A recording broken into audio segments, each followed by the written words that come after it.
दीनापुर नाम का खूबसूरत गांव एक छोटी सी नदी के किनारे था। उस गांव में सुमित्रा नाम की एक विधवा महिला अपनी 2 बेटियों के साथ रहती थी। उसकी बेटियां काव्या और रिया दोनों बहुत सुंदर और समझदार थीं और माँ की हमेशा सहायता करती थीं। सुमित्रा हमेशा अपनी बेटियों की शादी की चिंता में रहती थी। सोच में मेरी बेटियां अब जवान हो गई हैं, अच्छे घर में उनकी शादी कैसे होगी? इतनी गरीबी में कोई रिश्ता भी नहीं आता। माँ, आप ठीक हो ना? क्या हुआ? आप फिर से क्या सोच रही हैं? इतनी परेशान क्यों दिख रही हैं? हाँ माँ, दीदी सही बोल रही हैं। तुम कुछ दिनों से ज्यादा ही परेशान दिख रही हो। तुम बहुत खोई खोई रहती हो। क्या बात है? कुछ नहीं बेटा, बस तुम दोनों के भविष्य के बारे में सोच रही थी। एक दिन सुमित्रा ने गांव की महिलाओं को बातें करते सुना कि गांव में एक बड़ा विवाह सम्मेलन आयोजित होने वाला है। ये सुनकर उसे बहुत आशा हुई और बोली, अरे वाह, शादी का सम्मेलन हो रहा है। मैं भी अपनी दोनों बेटियों की शादी इसी सम्मेलन में कर दूंगी।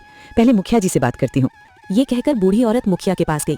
मुखिया ने जब सुमित्रा को देखा तो कहा, अरे सुमित्रा, तुम यहाँ कैसे? कुछ काम था क्या? बड़ी जल्दी में लग रही हो। मुखिया जी प्रणाम, मैं आपसे कुछ जरूरी बात करने आई थी। सुना है कि गांव में इस बार शादी का बड़ा सम्मेलन होने वाला है। हाँ, तुमने बिल्कुल सही सुना। पूरे इलाके में इसकी चर्चा हो रही है। गरीब परिवारों की मदद के लिए ही तो ये सम्मेलन रखा गया है। तुम बताओ, क्या तुम भी अपनी बेटियों की शादी इस सम्मेलन में कराना चाहती हो? मुखिया जी, दरअसल मैं यही चाहती हूँ कि मेरी दोनों बेटियों की शादी एक अच्छे घर में हो जाए। अकेली औरत हूँ, खुद से सब कर पाना मुश्किल है। सोचा था कि अगर ये सम्मेलन मदद कर दे तो मेरी बड़ी चिंता दूर हो जाएगी। अरे सुमित्रा, तुम्हारा सोचना बिल्कुल ठीक है। इस सम्मेलन में गरीबों की बेटियों की शादी बिना ज्यादा खर्चे के हो जाती है। बस तुम्हें 1100 रुपए जमा करने होंगे। बाकी सब इंतजाम गांव की समिति करेगी। पंडाल, खाना, बैंड बाजे, सब कुछ तुम्हारे ऊपर कोई बोझ नहीं आएगा। तो बहुत बड़ी मदद होगी मुखिया जी, लेकिन एक दिक्कत है। दरअसल मैंने अभी तक अपनी बेटियों के लिए वर नहीं ढूंढे हैं। यही सोच रही थी कि पहले सम्मेलन की तारीख तय हो जाए, फिर मैं वर की तलाश शुरू करूं। अरे सुमित्रा, बिना वर के शादी कैसे होगी भला? सम्मेलन तो तभी काम आएगा जब वर तैयार होंगे। वर ढूंढना तुम्हारा ही काम है। हम बस शादी के बाकी इंतजाम करते हैं।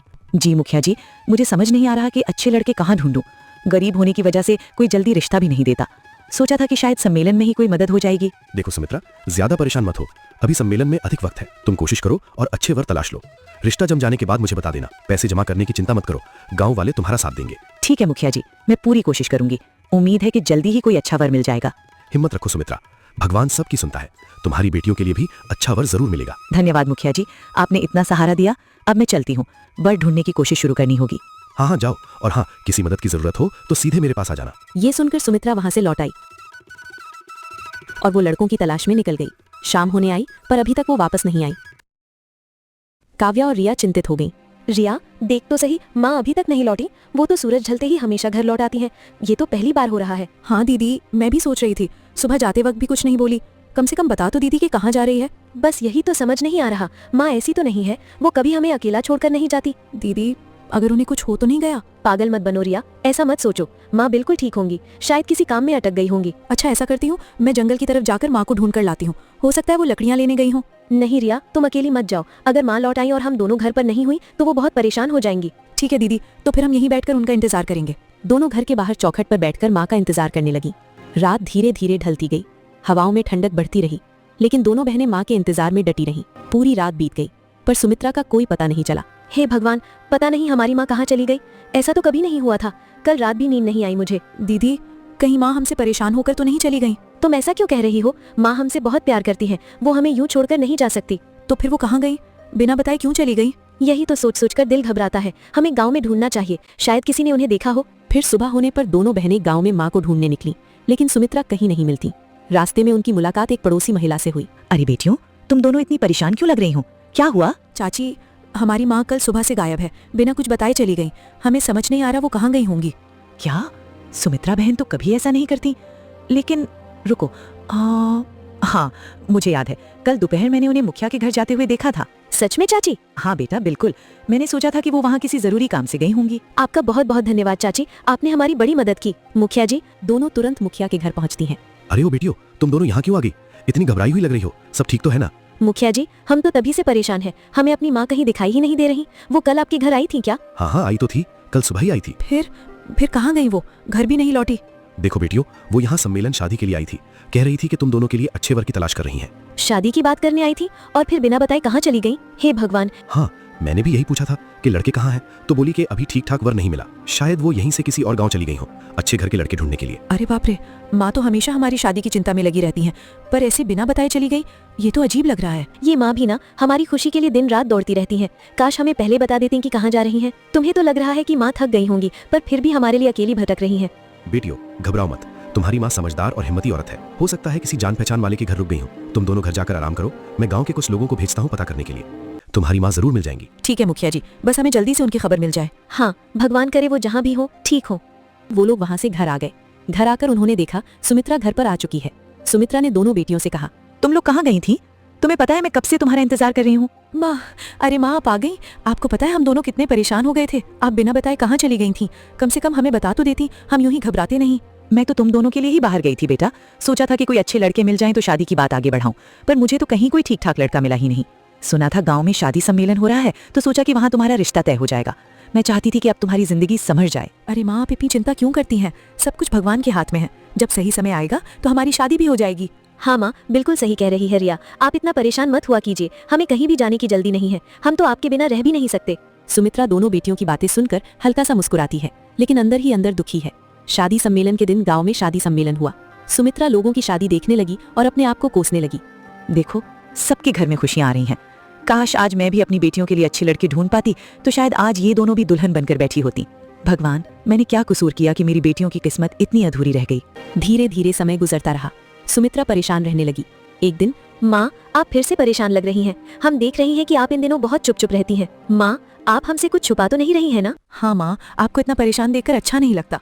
हमें बताइए क्या बात है। अरे नहीं बेटा, ऐसी कोई बात नहीं, बस यूं ही तबीयत ठीक नहीं रहती इन दिनों, इसलिए तुम्हें ऐसा लग रहा होगा। ये है कि आप इन दिनों बहुत चुप चुप रहती हैं। माँ, आप हमसे कुछ छुपा तो नहीं रही है ना? अच्छा बहन, चल मैं जंगल जाकर लकड़ियाँ ले आती हूँ। घर की सारी लकड़ियाँ खत्म हो गई हैं, वरना रात में खाना कैसे बनेगा? तब तक तुम यहीं रहकर माँ का ध्यान रखना। ठीक है दीदी, मैं माँ के पास ही रहती हूँ। अरे नहीं, तुम दोनों साथ में ही जाओ। मुझे बिल्कुल अच्छा नहीं लगता कि तुम में से कोई अकेले जाए। आजकल जमाना ठीक नहीं है, बेटियों को अकेला बाहर भेजने में डर लगता है। पर माँ, अगर हम दोनों चले जाएंगे तो आपका ध्यान कौन रखेगा? अरे मेरी चिंता मत करो, मैं तो घर में ही हूँ। तुम दोनों जाओ, जल्दी जाकर लकड़ियाँ ले आओ, तब तक मैं खाना बनाने की तैयारी कर देती हूँ। ये सुनकर वो दोनों बहनें जंगल की तरफ चली आईं। जंगल में आकर वो दोनों लकड़ियां काटने लगी, क्योंकि आज उन लोगों का बहुत दिनों बाद जंगल आना हुआ था, क्योंकि सुमित्रा उन्हें आने नहीं दिया करती थी। अरे रिया, सोचो तो सही, हम लोग कितने दिन बाद इस जंगल के रास्ते आए हैं। बचपन में तो हम रोज यहीं खेला करते थे। पेड़ों की खुशबू, पत्तों की सरसराहट, सब कुछ कितना बदल गया है ना? हाँ दीदी, तुम बिल्कुल ठीक कह रही हो। सच कहूँ तो मैं तो इस जंगल के बहुत सारे हिस्से भूल ही गई हूँ। कभी कभी तो लगता है जैसे ये जंगल हमसे रूठ गया हो। याद है उस बड़े से पीपल के पेड़ के नीचे हम कितनी देर तक झूला झूलते थे? अब तो वो भी ढूंढना पड़ेगा। चलो ना, थोड़ी देर के लिए अंदर घुमाते हैं। देखना चाहती हूँ कि अब ये जंगल कैसा दिखता है। पता नहीं माँ हमें दोबारा यहाँ आने देंगी या नहीं। अरे नहीं नहीं दीदी, ऐसा मत कहो। माँ घर पर अकेली बैठी हैं, उनका मन भी ठीक नहीं रहता। मुझे अच्छा नहीं लग रहा कि हम यहाँ इस तरह घूम रहे हैं। कहीं देर हो गई तो माँ परेशान हो जाएंगी। अरे डरने की कोई बात नहीं, मैं साथ हूँ ना। तुम देखना, हम जल्दी लौट आएंगे। चलो, जंगल हमें पुराने दोस्तों की तरह बुला रहा है। हाँ, लकड़ियों की तो जरूरत है, लेकिन मुझे डर लग रहा है कि कहीं हम फिर से ज्यादा अंदर न चले जाएं। ये सुनकर रिया उसके पीछे पीछे चली गई। दोनों जंगल में इधर उधर घूम रही थीं। तभी जंगल में घूमते घूमते उन्हें एक नदी दिखाई दी। अरे दीदी, जरा उधर देखो तो, यहाँ पर तो नदी बह रही है। कितना सुंदर नजारा है। चलो हम दोनों थोड़ी देर यहाँ किनारे पर बैठकर आराम कर लेते हैं। पानी की ठंडी लहरें देखकर ही मन को शांति मिल रही है। हाँ रिया, तुम बिल्कुल ठीक कह रही हो। वैसे भी मैं तो काफी थक चुकी हूँ। पेड़ों के बीच से इतने लंबे रास्ते चलते हुए पैरों में दर्द होने लगा है। यहाँ की ठंडी हवा कितनी अच्छी लग रही है। लगता है जैसे सारी थकान मिट जाएगी। नदी तक पहुँचने के बाद वो दोनों थक गए थे। फिर रिया ने अपनी बड़ी बहन से कहा, अरे दीदी, जरा उधर देखो, वो सामने वहाँ पर तो कुछ घर बने हुए दिख रहे हैं। क्या घर?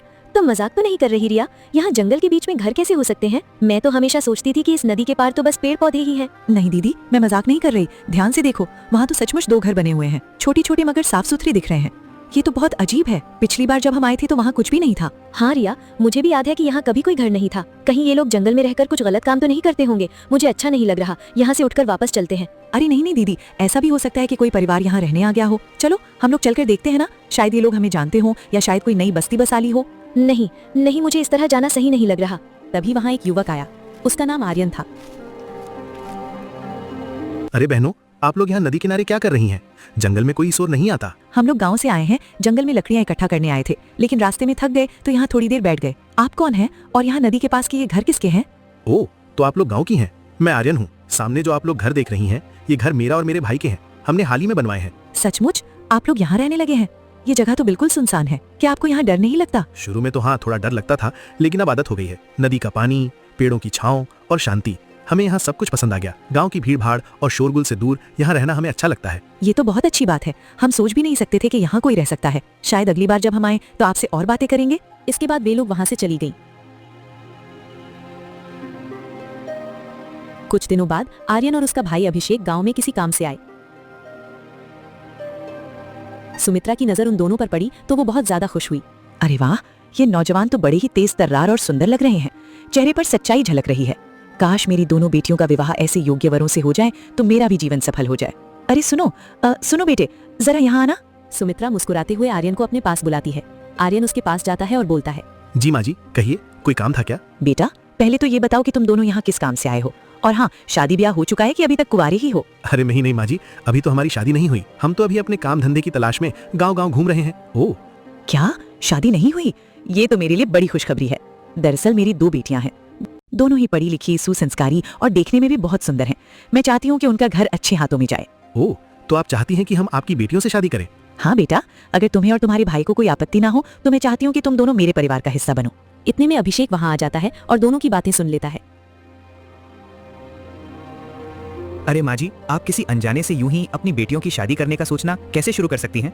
बेटा, इसमें अनजाना क्या है? इंसान का दिल और नियत साफ हो तो वो अजनबी नहीं रहता। तुम दोनों अपने बारे में बताओ, मैं भी अपना और अपनी बेटियों का परिचय देती हूँ। माँ जी, हम दोनों व्यापारी हैं, कई जगहों की यात्रा करते हैं। घर परिवार अच्छे हैं, लेकिन अभी तक बस अपने काम में व्यस्त रहे, इसलिए शादी के बारे में कभी सोचा नहीं। तो बस बेटा, यही तो चाहिए था मुझे। मेरी बेटियां भी घर संभालने में निपुण हैं, पढ़ी लिखी हैं, और सबसे बड़ी बात ये कि वे बुजुर्गों की इज्जत करना जानती हैं। मुझे पूरा भरोसा है कि तुम दोनों उन्हें देखकर इनकार नहीं कर पाओगे। माँ जी, बात तो आपकी बहुत प्यारी है, पर इतना बड़ा फैसला जल्दबाजी में लेना ठीक नहीं होता। पहले हमें आपके परिवार से मिलना चाहिए। हाँ बेटा, मैं भी यही चाहती हूँ कि तुम दोनों उनसे मिलो, फिर तुम लोग खुद ही देख लेना कि मेरा विश्वास यूं ही नहीं है। उसी समय काव्या और रिया वहां आ गई। अरे, ये तो मुझे जंगल में मिले थे। अरे, आप यहाँ पर? अरे लो, हो गई पहचान। अब बताओ, तुम मेरी बेटियों से विवाह करोगे ना? ये सुनकर काव्या काफी हैरान हुई और बोली, क्या आप क्या कह रही हैं माँ? हम इस तरह इन लोगों से शादी किस प्रकार कर लें? अरे क्यों नहीं कर सकती हो? ये लोग बहुत ही अच्छे हैं। तुम मेरे लिए शादी कर लो ना। वैसे भी मेरा कुछ नहीं पता बेटा, मैं कब मर जाऊं। बस मरने से पहले मैं तुम दोनों की शादी देखना चाहती हूँ। माँ की जिद के आगे दोनों बहनों को झुकना पड़ा। उनकी शादी हो गई, काव्या की अभिषेक से और रिया की आर्यन से, और वे लोग उन दोनों को लेकर जंगल के बने घर में आ गए। जब उन्होंने घरों को देखा तो थोड़ी हैरानी हुई, क्योंकि घरों में सारी सुविधा थी, पर ये लोग इस तरह जंगल में क्यों रहे, उन्हें कुछ नहीं पता था। दोनों का घर आमने सामने था, और रिया ने कहा, क्या हम लोग जान सकते हैं कि आप असल में कौन हैं? दरअसल माँ ने इतनी जल्दी जल्दी में हमारी शादी कर दी कि हमें आपके बारे में ठीक से जानने का वक्त ही नहीं मिला। हम बस यही चाहते हैं कि हमें अपने जीवन साथी के बारे में थोड़ा और पता चले। बिल्कुल, क्यों नहीं। पहले आप लोग अंदर चलिए, बाहर खड़े खड़े तो ठीक से बात भी नहीं हो पाएगी। घर के भीतर चलकर मैं आपको अपने बारे में सब कुछ विस्तार से बताता हूँ। ये सुनकर रिया ने अपनी बहन की तरफ देखा, जिस पर काव्या ने इशारा किया और वे लोग घर के अंदर आ गए। अब आप हमें बताइए, आप कौन हैं? आपकी जिंदगी के बारे में जानने की हमें सच्ची उत्सुकता है। मैं बस एक साधारण मजदूर हूँ। अलग अलग जगहों पर मजदूरी करके अपने परिवार का पेट पालता हूँ। हमारे पास कभी अपना घर नहीं था, इसलिए मजबूरी में हमने जंगल के किनारे ही एक झोपड़ी बना ली और वहीं रहने लगे। मेरे साथ मेरा भाई भी है, हम दोनों ही एक दूसरे के सहारे हैं। अच्छा, तो आप दोनों सगे भाई हैं, फिर आप लोग अलग अलग घरों में क्यों रहते हैं? देखिए, हम दोनों ने बहुत संघर्ष किया है। हमें हमेशा लगता था कि अगर एक की परेशानियां दूसरे पर हावी हो जाएंगी तो जिंदगी और मुश्किल हो जाएगी। इसलिए हमने सोच लिया कि अलग अलग रहना ही बेहतर होगा, ताकि हम एक दूसरे पर बोझ ना बने। लेकिन इसका मतलब ये नहीं कि हमारे बीच दूरी है, हम एक दूसरे का हमेशा साथ देते हैं। ये सुनकर रिया काफी हैरान हुई और उसने कुछ नहीं कहा। वहीं दूसरी तरफ काव्या भी काफी परेशान थी। ये सुनकर काव्या ने कुछ नहीं कहा, क्योंकि अभिषेक एकदम सही कह रहा था। आप लोग परेशान मत होइए, इस घर में आपको किसी भी तरह की दिक्कत नहीं होगी। मैं कोशिश करूंगा कि आपको किसी चीज की कमी महसूस ना हो। नहीं नहीं, ऐसा नहीं है। दरअसल हम पहली बार किसी बिल्कुल अनजान जगह और अनजान लोगों के बीच हैं, बस उसी वजह से थोड़ा अजीब लग रहा है, वरना कोई शिकायत नहीं है। अब हम लोग अनजान कहाँ रहे, अब तो हम पति पत्नी हैं। धीरे धीरे सब ठीक हो जाएगा, आप बस अपने मन से डर निकाल दीजिए। सुमित्रा ने उन दोनों की शादी कर दी। अचानक हुई शादी से वो दोनों थोड़ी परेशान थीं। धीरे धीरे समय गुजर रहा था और अब वो लोग अपने पति के साथ आराम से रहने लगी थीं, जिन्हें देखकर वो दोनों भी काफी खुश। वैसे मानना पड़ेगा, ये दोनों बहनें बहुत ही होशियार हैं। हाँ भाई, बिल्कुल सही कह रहे हो। भले ही हमारी शादी इनसे हालातों के चलते हुई हो, पर सच कहूँ तो किस्मत ने हमें बेहतरीन साथी दिए हैं। हाँ, उनकी समझदारी और साहस ने कई बार हमारी मदद की है, वरना शायद हम आज यहाँ तक नहीं पहुँच पाते। वहीं दूसरी ओर एक विशाल और शाही महल के भीतर राजा रुद्रप्रताप अपने सिंहासन पर बैठा बेहद चिंतित और परेशान नजर आ रहा था। उसके माथे पर बल थे और आंखों में अपने पुत्रों की चिंता थी। आखिर ये क्या हो रहा है? 6 महीने बीत गए पर मेरे पुत्रों का कोई अता पता नहीं। न मंत्री कुछ कर पाए, न सेनापति। ऐसा लगता है मानो ये सब बस दिखावा कर रहे हो। क्या मेरे बेटे धरती के किसी कोने में नहीं है कि इन्हें कुछ पता ही नहीं लग रहा? तभी वहां पर सेनापति आया और बोला, हमें उनका कोई सुराग नहीं मिला। हमने जंगलों, पहाड़ों, गांवों, हर जगह तलाश की, पर वो कहीं भी नहीं मिले। मुझे तो ऐसा लगता है कि तुम लोग ढूंढ ही नहीं रहे हो। अगर वाकई कोशिश करते तो अब तक कुछ न कुछ पता चल ही जाता। मेरे पुत्र किसी गहरे गड्ढे में तो नहीं गिर गए होंगे कि उन्हें कोई देख ही ना पाए? क्यों चले गए मेरे बच्चे? नहीं महाराज, ऐसी बात नहीं है। हमने अपनी जान जोखिम में डालकर भी हर कोने में तलाश की, घने जंगलों में रातें गुजारी, नदियां पार की, पर उनका कोई निशान नहीं मिला, जैसे वो अचानक इस राज्य से कहीं दूर खो गए हों। क्यों चले गए मेरे बच्चे बिना बताए? क्या उन्हें अपने पिता पर इतना भी भरोसा नहीं रहा? महाराज, मेरी एक राय है, शायद हमें कुछ ऐसा करना चाहिए जिससे वो खुद लौटकर इस महल में आ जाएं। क्या मतलब है तुम्हारा? ऐसा क्या करूं मैं कि वो लोग स्वेच्छा से लौट आएं? महाराज, आप ही उनके पिता हैं, वे आपसे बेहद प्यार करते हैं। भले ही किसी कारणवश उन्होंने महल छोड़ा हो, पर आपके बुलाने पर वो लौटकर आ सकते हैं। आपको बस उनके दिल को छू लेने वाली कोई पहल करनी होगी, शायद कोई ऐलान, कोई संदेश जो सीधे उनके दिल तक पहुंचे। तुम ठीक कहते हो, शायद मुझसे ही कोई चूक हो गई है। अगर मैं उन्हें पुकारूं अपने पिता होने के नाते, तो वे लौट आएंगे। मुझे सोचना होगा कि कैसे उन्हें वापस बुलाया जाए। यह सुनकर राजा सोच में पड़ गया। वहीं दूसरी तरफ वो दोनों बहनें जंगल में आराम से रह रही थीं, एक दूसरे का बहुत ध्यान रखती थीं, कभी भी किसी को कोई दिक्कत ना हो। एक दिन रिया लकड़ी काट रही थी, तभी अचानक उसका हाथ कुल्हाड़ी से कट गया। अरे अरे रिया, संभल कर, तेरे हाथ से तो खून निकल रहा है। तभी वहां पर चंदन आ गया और उसने कहा, कुछ नहीं, लकड़ी काट रही थी और गलती से कुल्हाड़ी हाथ पर लग गई। दीदी, आर्यन उसे घर ले गया और उसका घाव पट्टी से बांधा। ये सब देखकर काव्या बहुत खुश हुई और उसने अपने आप से कहा, माँ ने भले ही हम लोगों की शादी किसी भी तरह की हो, पर ये लोग हमारे लिए बिल्कुल ठीक हैं। धीरे धीरे समय के साथ अब वो लोग काफी खुश थे। जंगल में उनका बसेरा हो चुका था, उन्हें अब जंगल के बारे में अच्छी तरह जानकारी थी। और एक दिन जब काव्या नदी से पानी भरने गई तो उसे वहां एक बेहोश आदमी मिला। वो राजा रुद्र प्रताप थे, जो अपने पुत्रों को खोजते खोजते वहां पहुंच गए थे। उन्हें बेहोश पड़ा देख काव्या चौंक गई। ये कौन है और यहाँ बेहोश क्यों पड़े हैं? उसने जल्दी से राजा को होश में लाया और अपने घर ले आई। वहीं दूसरी तरफ आर्यन और अभिषेक किसी काम से गांव गए थे। दीदी, ये कौन है? पता नहीं, ये मुझे नदी के किनारे बेहोश मिले। आप कौन है और यहाँ कैसे आए? आप हमें देखकर इतने चिंतित क्यों लग रहे हैं? मैं राजा रुद्र प्रताप हूँ। इस जंगल में अपने पुत्रों को ढूंढने आया हूँ। मेरे पुत्र महल से चले गए हैं और अब मुझे उन्हें खोजने में बहुत कठिनाई हो रही है। मुझे डर है कि कहीं उन्हें कोई आपके संकट तो पुत्र? नहीं। लेकिन वे इतनी दूर क्यों चले गए होंगे? क्या कोई वजह है जिसके लिए वो घर से गए? ये तो मुझे भी समझ नहीं आया। मैंने उन्हें समझाया, उन्हें बुलाया, पर वे मेरी बातों को नहीं सुनते। शायद उन्हें किसी साहसिक कार्य या किसी कारण से बाहर जाना पड़ा। जो भी हो, उन्हें ढूंढना ये अब तो मेरा बहुत ही दुखद की कर्तव्य है। बात है, लेकिन इस जंगल में आपको किसी तरह की मदद चाहिए तो आप निश्चिंत रहिए। हम लोग यहीं रहते हैं, ये हमारा घर और हमारा ससुराल है। आप आराम से यहाँ रुक सकते हैं। क्या आप कह रही हैं कि आपका ससुराल इस जंगल में है? हम लोग यहीं रहते हैं और आराम से अपना समय बिताते हैं। और आपके पति? उन्हें मैं अभी नहीं देख रहा। क्या वे अभी घर पर नहीं है? नहीं, वो अभी गाँव गए हैं कुछ काम से। और आप चिंता न करें, आप आराम से यहाँ रुक सकते हैं। अच्छा, ये जानकर अच्छा लगा। सच में आपका आतिथ्य और मदद सराहनीय है। आप लोगों ने मेरी चिंता को थोड़ी बहुत कम किया है, इसके लिए मैं आपका आभार। ये तो हमारा फर्ज था। अगर हम आपकी मदद कर पाए तो हमें खुशी है। ये लो कुछ स्वर्ण मुद्राएं, इसे आप अपने घर में रखिए और याद रखिए कि आपने मेरे लिए बहुत बड़ी मदद राजा की ने है। काव्या की मदद से प्रभावित होकर उसे कुछ स्वर्ण मुद्राएं दी और धीरे धीरे वहां से चले गए। शाम को जब आर्यन लौटा तो रिया ने उसे स्वर्ण मुद्राएं दिखाई। स्वर्ण मुद्राओं को देखकर आर्यन थोड़ा हैरान हुआ और बोला।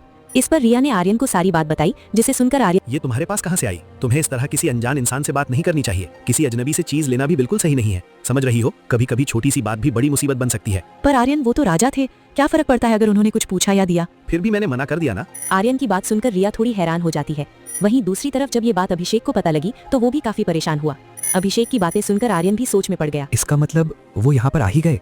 हमें जिस बात का डर था वही हुआ है। आप चिंता मत कीजिए भाई, हमें कुछ नहीं होगा। हम लोगों ने कोई गलत काम नहीं किया है। हाँ हाँ, ये तो पता है। फिर भी हम लोग वहाँ से जिस तरह आए हैं उस हिसाब से तो हमने बहुत ही गलत काम किया है।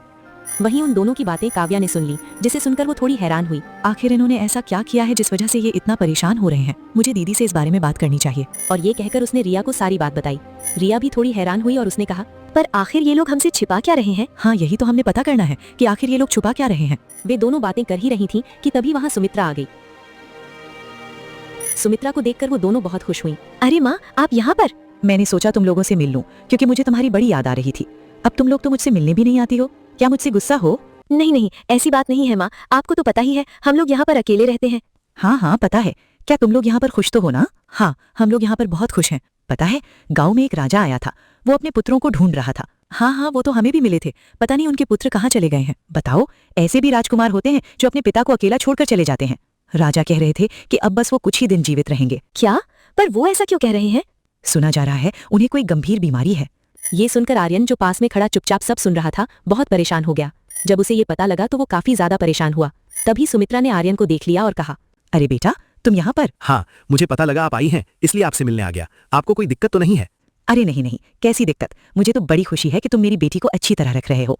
ये लो, मैं तुम्हारे लिए कुछ फल लाई हूँ। अरे इसकी क्या जरूरत थी माँ? इसके बाद सुमित्रा ने उन्हें कुछ फल दिए, पर आर्यन थोड़ा परेशान लग रहा था, जिसे देखकर रिया भी थोड़ी हैरान हुई। और इसके बाद सुमित्रा वहां से चली गई।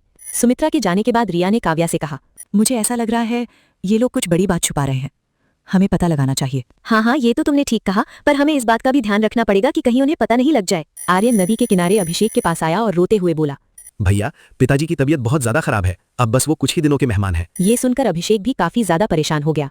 मैं बिल्कुल ठीक कह रहा हूँ, अभी मैंने सुमित्रा चाची के मुंह से ये सब सुना है। वो बता रही थी कि पिताजी हम लोगों को ढूंढ रहे हैं। तो इसका मतलब अब हमें महल चलना चाहिए। वहीं रिया और काव्या दोनों ने उन दोनों की सारी बातें सुन ली, जिससे उन्हें समझ नहीं आया कि वही दोनों राजकुमार हैं। और अभिषेक ने कहा, ठीक है, पर हम उन दोनों को क्या जवाब देंगे? हाँ भैया, क्योंकि हम नहीं चाहते कि पिताजी को कुछ भी हो जाए। उन्हें किसी ना किसी दिन असलियत पता लग ही जाएगी, इसलिए हमें उन्हें सब कुछ बता देना चाहिए। इसके बाद जैसे ही वे घर जाने को मुड़े, उन्हें काव्या और रिया मिल गईं। उन्हें देखकर वो दोनों काफी हैरान हुए। तब अभिषेक ने उन दोनों से कहा, अरे तुम दोनों यहाँ क्या कर रही हो? हमें आप लोगों पर पहले से ही शक हो गया था, आप हमसे कुछ न कुछ छुपा रहे थे। हाँ बिल्कुल, हमें पता है, हमसे बहुत बड़ी भूल हुई है।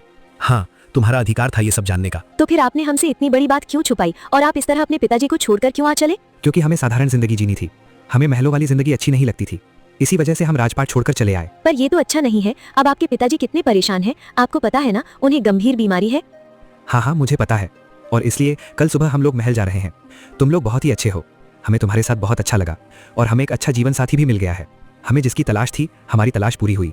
हाँ भैया, बिल्कुल ठीक कह रहे हैं। अब हम लोग महल आराम से जा सकते हैं।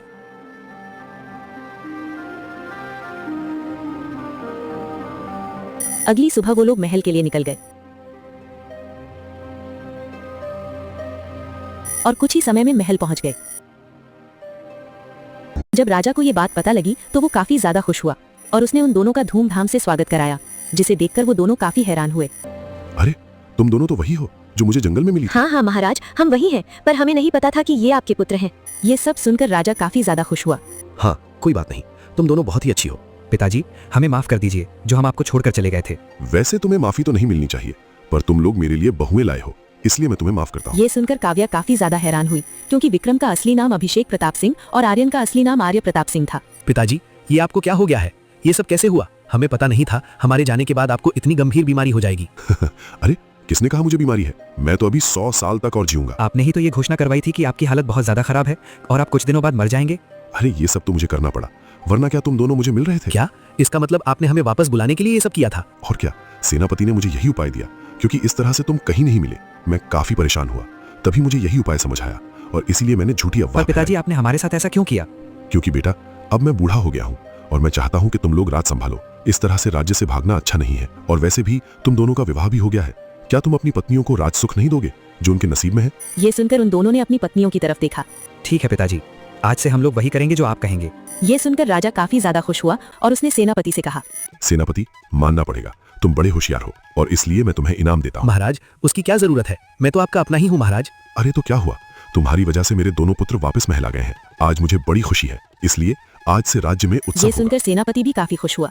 इसके बाद राजा ने राज्य में घोषणा कर दी कि आज से 7 दिन तक लगातार उत्सव मनाया जाएगा। इसके बाद राजा ने धूमधाम से उन लोगों की शादी फिर की। वहीं सुमित्रा को जब ये बात पता लगी कि उनकी बेटियां अब रानियां बन गई हैं, तो सुमित्रा बहुत ज्यादा खुश हुई और अब वे सभी खुशी और आनंद से रहने लगे। इस कहानी की सीख, परिवार और प्रेम सबसे बड़ी शक्ति है। सच्ची खुशी अपनों के लौट आने और मिलकर रहने में है, न कि धन संपत्ति या राजपाट में।